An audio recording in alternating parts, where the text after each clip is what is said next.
it's really cool, but it shows it like up close, like just so on point. Like, so there are people out there who like it, other than all the haters who have been complaining about this, like, you know what I mean, the new shape and everything. There are people though who are obsessed over it and make like amazing replicas of it. So like, one of a few. This was the Batman mech suit. Yeah. They should have had the Batman mech suit and that dope ass Hulkbuster outfit. They did. Yeah, the guy was insane. It took him how many hours? It was so long. The suit was huge. It's been around everywhere now. It's like a viral, like. Yeah, I think Dean said it took him like an hour or something just to get the suit off and get it loaded up into the truck that they came in. Like 9 feet tall. Like, it's on stilts. Like, okay, so something had happened with it and they were doing a photo shoot. And, like, the girl had to get on the guy's shoulders to help them fix, like, the back of the helmet. So this girl's, like, sitting on my photographer friend's, like, shoulders to fix this guy's suit. It was insane. But dedication, man. Dedication. It was great. I've seen some of the best cosplay I've seen in years was at this last Comic-Con. Like, just saying, people at Anime Expo are going to have to step it up this summer. Like, they're really going to have to put, like, some excellence is going to have to go down this next summer just to keep up. Because Comic-Con can't beat us. They can't. There's a lot of crazy stuff going on, though. I guess for New York side, though, the next con that's pretty hot is WinterCon, which is going to be in Queens. So I'm pretty sure we're going to be there. I know a lot of people are going that didn't go last year, so that's exciting. And then the next con that I'm really looking forward to is CogsCon, which is in February. And I haven't been, but I know we're doing a group cosplay, and it's going to be Full Metal Alchemist Brotherhood. And I just want you guys to guess who I would cosplay as. No offense will be taken, but ready. Tifa. You're doing Tifa. Did I guess it? Is that right? No. Shit. Okay. How many turns do I get? How many tries? Okay. I mean, it's not Sephiroth, it's too obvious. No. Oh, you saying Final Fantasy? No, I'm Full Metal Alchemist, man. Oh, Full Metal Alchemist. I'm sorry. Yes. Get your life. Full Metal Alchemist. Winry. Nope. Lust. What? Lust. Lust? No. Okay. I'm going as teacher. Izumi Curtis, that's my next one. I swear that would have been my next guess. Izumi Curtis. I'm so excited. It's like it's gonna be very exciting. It's gonna be a big group. We have like everyone. We have a Winry. We have a Hawkeye. We have it's gonna be a squad that's gonna roll in. It's gonna be great. So enough cosplay though. That's like on the agenda, which means we're gonna be going around and we're gonna have a lot more like connections. Katsucon is like the anime convention of like this side. Yeah, nice. Katsucon's coming up. We got WinterCon, and Anime Expo is going to be way later. Excited. Summer, can't wait. Go every year. 12 years, man. 12 years strong. Tradition. Let's go. So that is that. I guess we could talk a little bit though about like what I've been like freaking out about for like the last 2 days. That just came out last Friday. I mean, the Assassin's Creed game. but yeah, it looks, the style of it I love because it reminds me of this show called Peaky Blinders that I really love, and just the period that they chose, excellent. Dream. So tell me what attracted you to this particular game, because everybody says it's the same game just with a different coat of paint. I mean, that's what they always say, same with Call of Duty, Halo, like they always say it's the same game.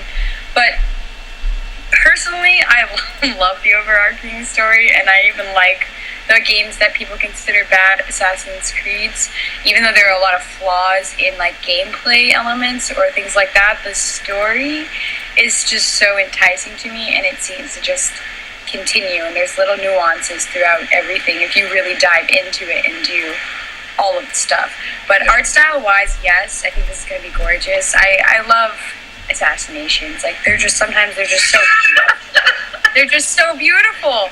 Like, you know what I mean? Gameplay wise, I know I'm going to say it so nonchalantly, but like it's a fun gameplay to just know that you're just going to kick some serious butt. Like, you know you can do it. It's like playing any slasher, like Lollipop Chainsaw or Devil May Cry or Heavenly Sword, God of War, Darksiders even. You have the ability to do some really cool moves at not an extreme difficulty. Mm-hmm. And I think that that's awesome, yet, like, the option to do it in a harder, more complex way is there and available for you if you want. And I think that that's fun. So you can just, like, run in, and hope you not die and be very reckless. You could probably beat the game that way. Or you could be strategic and do the other way. But I've always been torn kind of on Assassin's Creed because as a gamer, I'm like, this is the same game that I played last time, just with different maps and different skins. But the writer in me is like, but dude, the story, when I played the first one, way back when, I was taken aback by the fact that it was portrayed being a period piece, but then it turns out that it's actually like a hard sci-fi. Yeah. It has like a lot of the themes, the idea of like one's own history and how that can be like manipulated and how we've kind of like woven ourselves into like events in the past. It has themes that kind of remind me of like Philip K. Dick or like Neil Stephenson, like the hard, the aficionados of like sci-fi and stuff. So that was what I think has been keeping my interest all these years, just to see where the hell it goes next.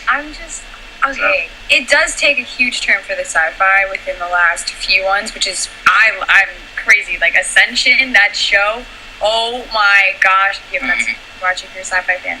Anyway, side note. But I think it was a lot of people have qualms with the endings, but that's usually how most sci-fi films end, with like ultimatums and like.